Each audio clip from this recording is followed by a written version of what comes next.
Aišku, formatas vėl panašus, mišrioje grupėje nuomonės gali būti įvairios ir yra įvairių nuomonių, o balsavimas, aišku, parodys, kaip viskas atrodys.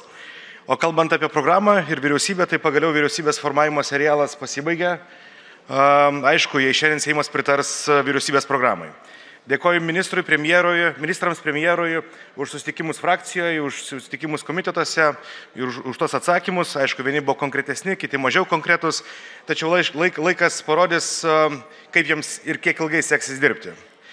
O kalbant apie programą, tai investicijų pritraukimo, administracinės naštos mažinimo, darbo užmokesčių didinimo, vaiko gerovės politikos, regionų vystymo ir paslaugų prieinamumo gerinimo planai tikrai verti dėmesio. Tačiau dalis siūlymų vis tiek susiję yra su viešųjų išlaidų ženklių augimu.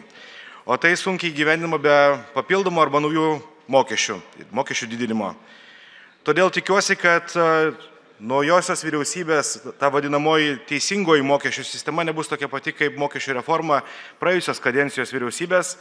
Ir turėsim šiek tiek daugiau diskusijų. Aš pats asmeniškai, kaip ir praėjusiai kadencijai, taip ir šioj kadencijai negalėsiu pritarti neišdiskutuotai mokesčių reformai, mokesčių keitimui.